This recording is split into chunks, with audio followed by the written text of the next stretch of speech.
الفاقات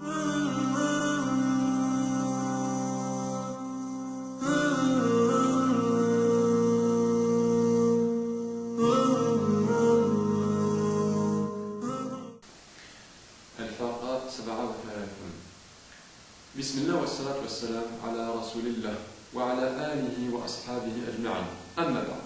Mes très chers frères et mes très chères sœurs en islam, c'est toujours avec un grand plaisir que je vous retrouve afin d'aborder avec vous un sujet lié à notre belle et noble religion qu'est l'islam.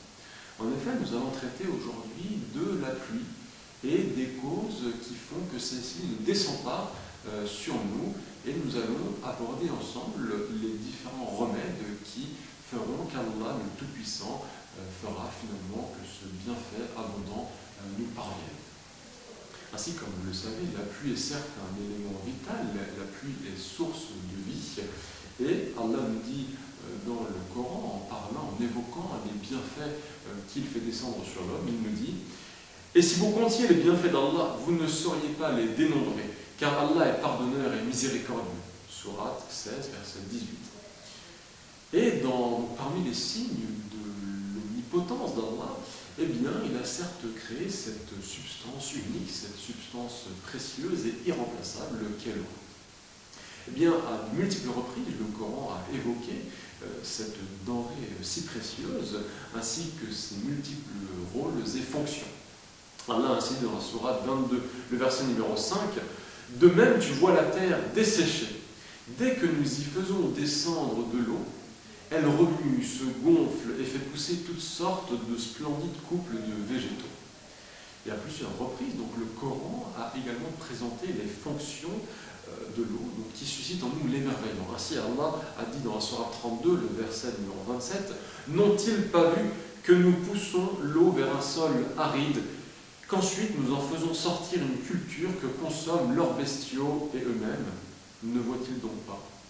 Ainsi, l'eau possède des propriétés indispensables au développement de la vie terrestre, donc des organismes, des êtres humains, des animaux, des plantes, des végétaux de toutes sortes, de même que cela est également le cas pour les organismes qui sont invisibles à l'œil nu.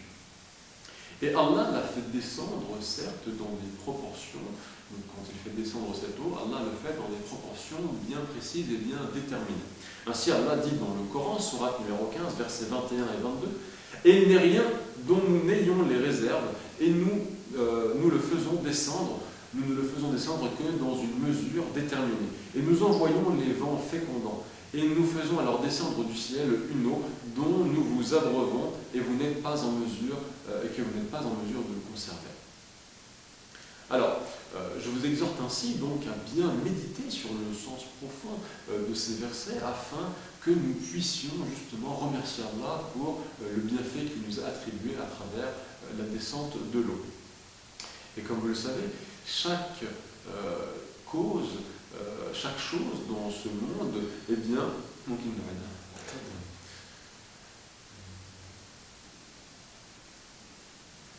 Et je vous exhorte également à bien réfléchir, donc, au-delà de ces versets, de ces ayats, et de savoir que tout péché, tout acte de désobéissance que nous serions amenés à commettre envers notre Créateur, eh bien, que ces actions auraient des conséquences sur nos vies de tous les jours. Ainsi, la mauvaise action, lorsqu'elle prend le dessus sur la bonne action, eh bien, fait que les négligences vont s'accumuler et qu'il finit par y avoir une sécheresse inquiétante qui peut se profiler justement à l'horizon. Et c'est alors que le retard de cette pluie, ou cette pluie qui ne tombe pas, ou peut-être qui tombe mais en quantité insuffisante, eh bien, va être une épreuve pour tous ceux qui vont la subir.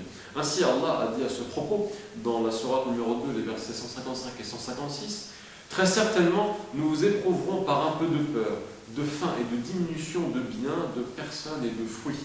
Et fais la bonne annonce aux endurants qui disent quand un malheur les atteint, certes nous sommes à Allah et c'est à lui que nous retournerons. »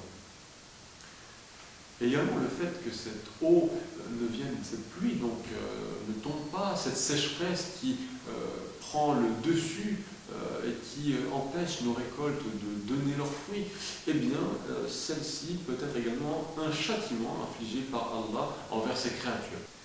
En effet, Allah dit dans le Coran, dans la sourate numéro 30, le verset 41, « La corruption est apparue sur la terre et dans la mer à cause de ce que les gens ont accompli de leurs propres mains, afin qu'Allah leur fasse goûter une partie de ce qu'ils ont œuvré.